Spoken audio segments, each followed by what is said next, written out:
first and foremost, how's the speech coming along? It's going good. It's a little long. I got to edit it, but I got it. It's here. I got to jump on a Hall of Fame call and chat it over with some of the bosses up there, and not going to say anything about it, but it is definitely going to be a tough one for me. What's the process like with that, JR? Obviously, you get the call and you get let known that you're going to get inducted. And how much interaction with the Hall do you have after that? They give you a time limit on your speech. They tell you what to expect, or are you just going to go and see how the night goes? Yeah, it's actually a big process. There's a lot that goes to it. It's a big weekend, and obviously, to go as smooth as possible is important. Kelly Massey with the Hall of Fame is just an absolute gem. She is a queen. She is an angel in what she does to make sure that all of us have the best experience possible in one of the biggest moments of our lives. But it is a lot, and I'm not making it any easier on her because I think there are about 90 people of my friends that are showing up next weekend, which is very, very, the gratitude is through the roof for me, and it's very flattering, and I couldn't be more thankful of the opportunity, but then all the people that are sharing it with me. It's really amazing. It's going to be really cool, and I can't wait for you. I know I was just wondering what the chances are you're going to mention that 04 series winning goal against the Maple Leafs in your speech.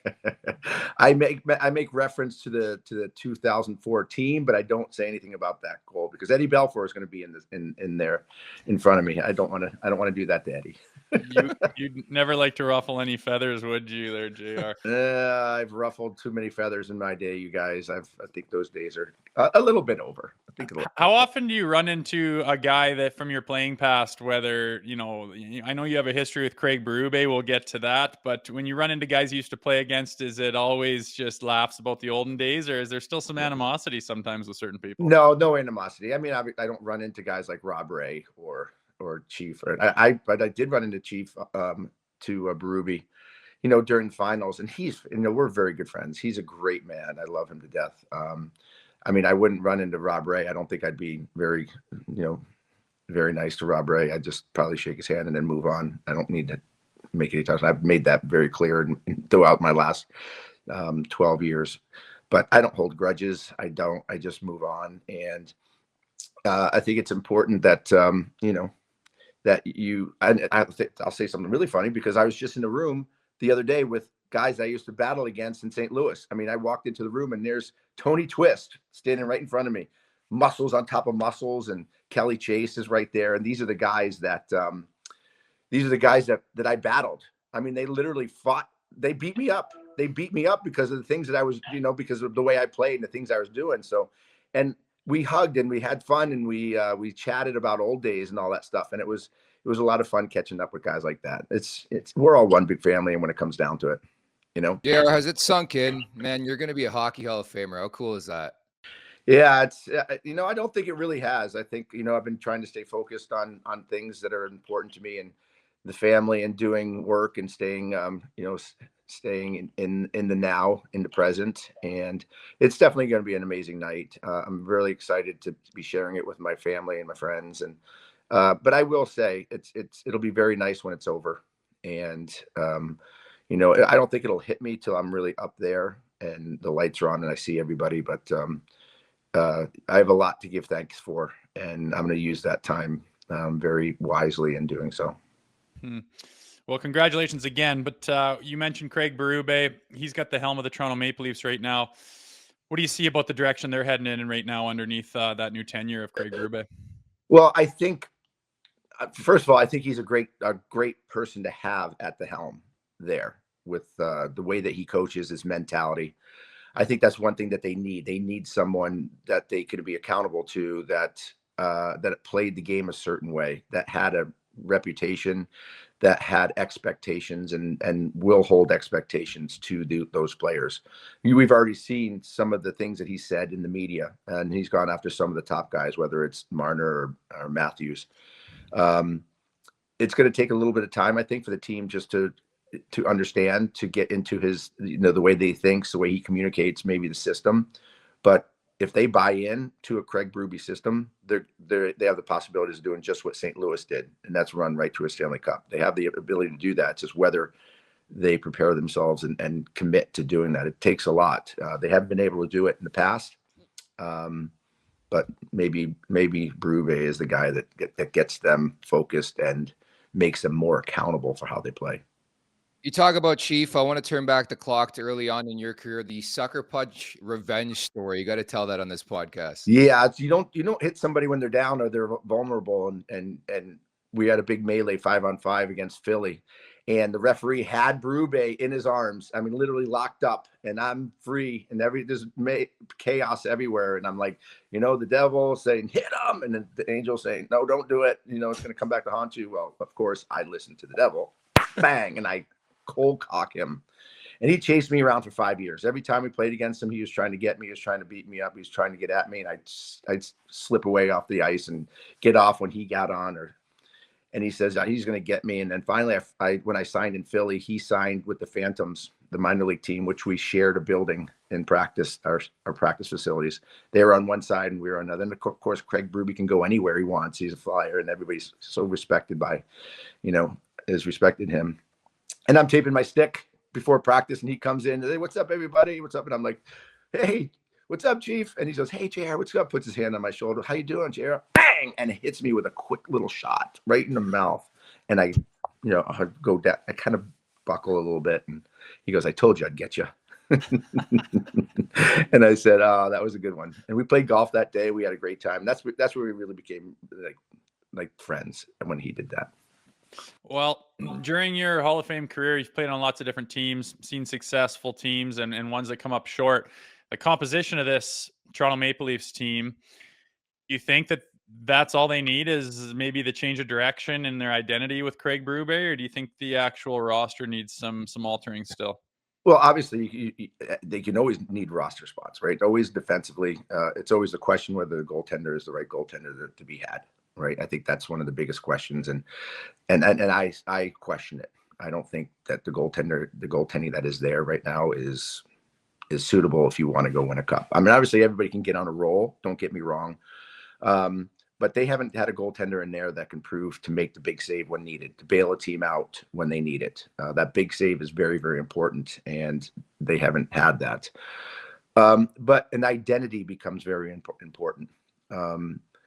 The Florida Panthers won the Stanley Cup last year because they have an identity and they play to it. They're very difficult to play because the tenacity, everyone is on the same page. When you watch the Toronto Maple Leafs, especially in the playoffs, they're not all on the same page. They're not all thinking the same thing. They don't all do the same thing. It's one line here, it's one line there, it's one player here. It's not one as a group. When you played the Florida Panthers last year, it was a wave of constant barrage of tenacity, hard on puck, finishing checks in your face, a very difficult team to play against. I don't see Toronto being a difficult team to play against, or at least one that someone's going to come into Scotiabank Arena and be nervous of a hard game being played. And that I don't think that's a good attitude, or at least a good mentality to have, or reputation. Yeah, and I think we're looking for the Berube effect here. And I mean, the jury's still out if it's going to come together under Berube with the current guys. But naturally, my next question was going to be like, do you think these guys are capable of getting the job done? And these guys I'm talking about, the big boys, their names. I don't got to list them. But do you think like a switch can be flipped and these guys can figure it out come playoff time or no?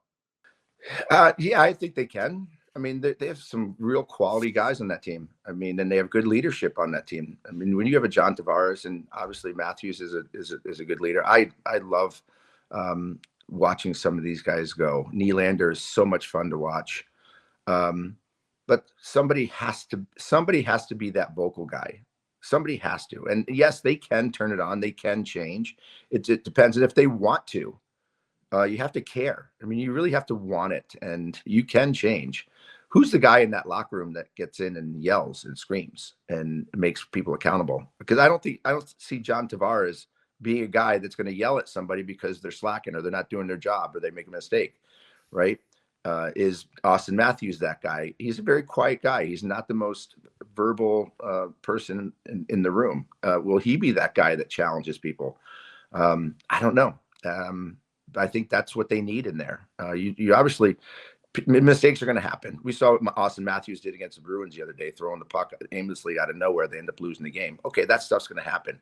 But is he going to get in the locker room and take accountability, say sorry to the guys? Is somebody say you're better than that, but it's okay. Let's keep going. Sometimes you need tough love in the locker room. Doesn't mean you don't like somebody, but you have to be vocal. Is there somebody in that locker room that's vocal toward the players? And I don't know if that's the case. And you're speaking of toughness. I mean, this league in the last, 10 years has kind of had a bit of a lull and gone to a pretty softer league. But I'm starting to notice a trend towards it becoming a little bit heavier and GMs leaning towards heavier defensemen, for example. And you look at the playoffs and it's just, there's no room for passengers. It's all about playing man hockey. Do you think they have that in their DNA enough, or do you think that needs to be addressed still? No, I think it needs to be addressed. They have a couple of guys that are there for toughness, although it doesn't come on a daily basis, on a nightly basis. And you can't just show up one game and not show up for two, or show up for 2 games and not show up for 3 or 4. It's got to be a nightly basis. I always say, listen, if I was a coach, and I told this to Rick Tocchet one time because he had a lot of trouble getting his guys to buy in and get the job done nightly. You really have 3 nights a week. If you really look at it, sometimes it's 2 nights a week, 3 nights a week where you have to lay it on the line. And I would say, I need you guys 3 nights this week. I need you to commit 3 nights. I need you to be at your best. I need you to work as hard as you can, be as physically in for 3. Listen, if you come to practice and don't want to practice, that's fine. If you want to come and have an awful practice, if you do it in a game, 3 nights a week, that's all I need from you. Just give me that.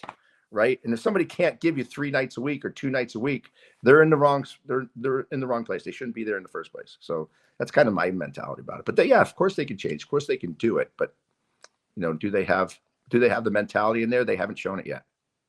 Fingers crossed, JR. Once again, happy early congratulations. Thank you so much for doing this, and enjoy the moment. Enjoy the time. Okay. Yeah. Thanks, guys. Always fun to be with you guys.